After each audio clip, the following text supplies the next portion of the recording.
Hello friends, કેમ છો બધા? સ્વાગત છે તમારું મારી પોતાની ચેનલ અભિષેક એજ્યુકેશનમાં.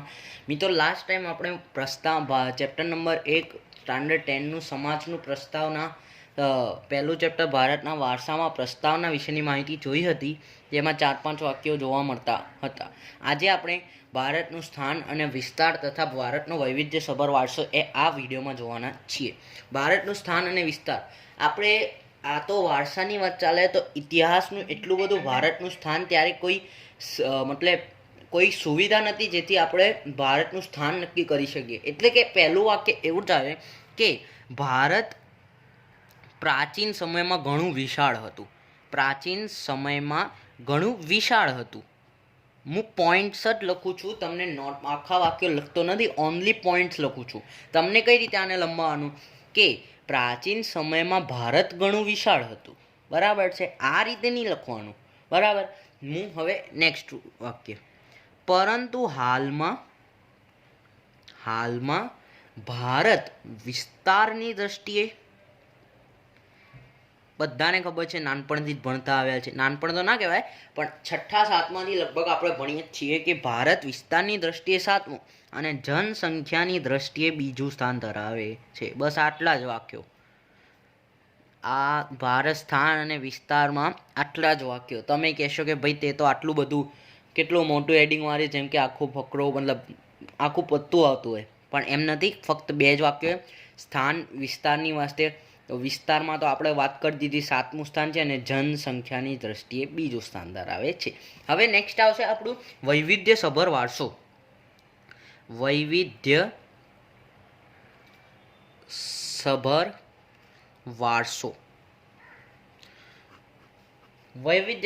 વારસો. તો પહેલું વાક્ય એવું હવે કે ભારત ભૂમિએ આપણને અને વિશ્વને સમૃદ્ધો. પહેલું આપણું હેડિંગ કર્યું છે વૈવિધ્યસભર વારસો છે, બરાબર છે. તો હવે વૈવિધ્યસભર વારસો સીધી વસ્તુ એ કેમ આવે? સમૃદ્ધ અને વૈવિધ્યસભર વારસો આપ્યો હોય તો જ આવે ને. એટલે પહેલું વાક્ય તો કોમન જ આવે બધામાં કે ભાઈ ભારત ભૂમિએ આપણને અને વિશ્વને શું આપ્યું છે? સમૃદ્ધ વારસો આપ્યો છે. સમૃદ્ધ અને વૈવિધ્યસભર વારસો આપે છે, બરાબર છે.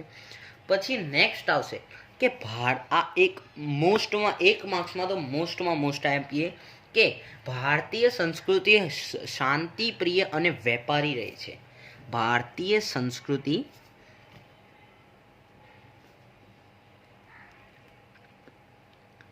શાંતિપ્રિય અને વેપારી રહી છે. ભારતીય સંસ્કૃતિ કેવી રહી છે? મતલબ MCQમાં પૂછાઈ બી લે કે ભાઈ ભારતીય સંસ્કૃતિ કેવી છે, અથવા તો ભારતીય સંસ્કૃતિ ખાલી જગ્યા અને ખાલી જગ્યા છે, અથવા તો આમાંથી ખોટા આવી જાય કે ભારતીય સંસ્કૃતિ શાંતિપ્રિય અને વેપારી છે. ખરું કે ખોટું? તો સાચું, બરાબર છે. તો એ રીતના પૂછે બી શકે. ભારતીય સંસ્કૃતિ શાંતિપ્રિય અને વેપારી રહી છે. ભારતીય સંસ્કૃતિમાંથી શાનો અનુભવ થાય છે? તો ભારતીય સંસ્કૃતિમાંથી સંસ્કૃત શબ્દ સચ્ચિત અને આનંદનો અનુભવ થાય છે. ફરીથી જોઈ લો, ભારતીય સંસ્કૃતિમાંથી સચ્ચિત અને આનંદનો અનુભવ. ફરીથી 3 વાક્યો કે ભારતીય સંસ્કૃતિએ અથવા તો ભારતની ભૂમિએ અથવા ભારત ભૂમિએ આપણને અને વિશ્વને એક સમૃદ્ધ વારસો આપ્યો છે, અથવા સમૃદ્ધ અને વૈવિધ્યસભર વારસો આપ્યો છે. ભારતીય સંસ્કૃતિ એ શાંતિપ્રિય અને વેપારી રહી છે. ભારતીય સંસ્કૃતિમાંથી સચ્ચિત અને આનંદનો અનુભવ પ્રાપ્ત થાય છે, બરાબર છે. હવે લાસ્ટ ટાઈમ આપણે જોયું હતું પ્રસ્તાવનામાં કે ભાઈ વિદેશી પ્રજા આવી, એમની સંસ્કૃતિ મળી અને આપણી સંસ્કૃતિ મળી, પરિણામે શું થયું? તો કે ભારતીય સંસ્કૃતિ સમૃદ્ધ બની. એ જ વાક્ય અહીં આવે છે કે ભારતીય સંસ્કૃતિ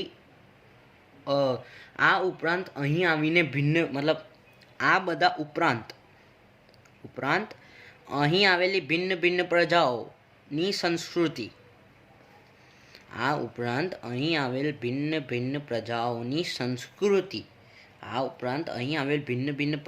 સંસ્કૃતિ, મળીને ભારતીય સંસ્કૃતિ સમૃદ્ધ બની.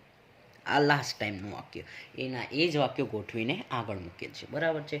પછી શું છે, તેણે અપનાવેલ અહિંસાના, ભારતીય સંસ્કૃતિએ શું અપનાવેલ છે ખબર છે? ભારતીય સંસ્કૃતિએ અહિંસા અને શાંતિ, ઉપર કહ્યું હતું શાંતિ અને વેપારી, બરાબર.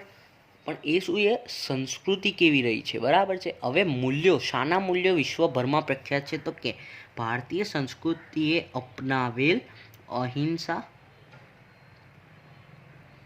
અને શાંતિના મૂલ્યો આજે વિશ્વભરમાં પ્રખ્યાત છે, અથવા તો આખું વિશ્વ આની પ્રશંસા કરે છે, બરાબર છે.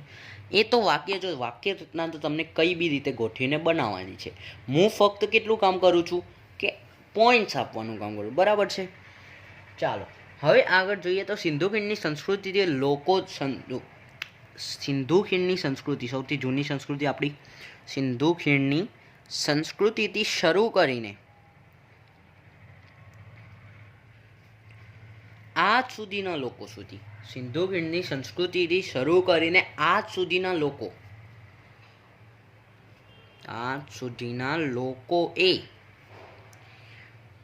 પોતાના, આમાં ચોપડીમાં ક્યાંક બીજા વાક્યો આપે છે, આપણે પોતાની રીતે લખવાનું કે પોતાની સિંધુ ખીણની સંસ્કૃતિથી શરૂ કરીને આજ સુધીના લોકોએ પોતાના કલા, કૌશલ્ય, આવડતથી ભારતીય સંસ્કૃતિને સમૃદ્ધ બનાવી છે, બરાબર છે. પછી આવશે ભારતના વારસાના નિર્માણ. હવે જો ભારતનું આ લોકો આવી ગયા, પણ એ કયા લોકો છે, કયો ધંધો કરે છે, શાનાથી ભારતીય સંસ્કૃતિ આટલી બધી આગળ આવી છે, તો એમાં એવું લખવાનું કે ભારતીય ભવ્ય વારસાના નિર્માણ માટે, ભારતના ભવ્ય વારસાના નિર્માણમાં કયા લોકોનો 1 માર્ક્સ કાં તો 2 માર્ક્સમાં આ પ્રશ્ન પૂછાઈ શકે કે ભાઈ ભારતીય ભવ્ય વારસાના નિર્માણમાં કયા લોકોનો ફાળો છે. તો જો આપણે લખીએ ઋષિમુનિઓ, બરાબર છે, સંતો, વિદુષીઓ. તમને જો હું શું કહું છું, તમને જે નામ આવે બધાનો ફાળો છે. જે કામ વેપારીઓ, તમારા પપ્પા શું કામ કરે, મોસ્ટ ઓફ બધા વેપારી હશે કાં તો ધંધાકારી હશે, બરાબર છે. તો વેપારીઓ, બરાબર, વેપારી, ચલો વેપારી લખી દઈએ, વેપારી. સંતો લખ્યું, ઋષિમુનિ અને સંતો તો યાદ રહેવું છે. સંતો, વેપારીઓ, વિદુષીઓ, બરાબર છે. પછી આવશે કે આપણે વૈજ્ઞાનિકો, પછી ડૉક્ટરો, રસ્તા ઉપર કરવાવાળો મજૂર અથવા તો કારીગરો, બરાબર છે, કારીગર કહેવાય, કારીગર લખી શકાય, કારીગરો. લગભગ ચોપડીમાં કારીગર આપેલું જ છે, બરાબર. પછી કલાકારો, રાજનીતિજ્ઞો, તમને જે નામ આવે, રાજનીતિજ્ઞો, જે નામ યાદ આવે એ લખી દેવાનું, બરાબર. શિક્ષણ શાસ્ત્રીઓ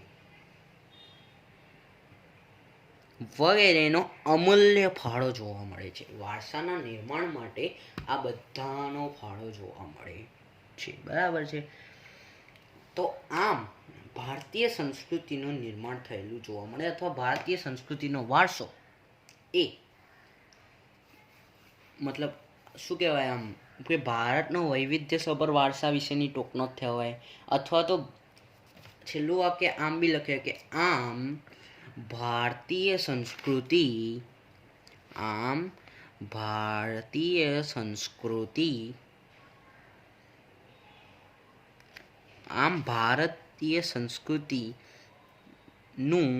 ભાતીગળ સંસ્કૃતિમાં પરિવર્તન થયું.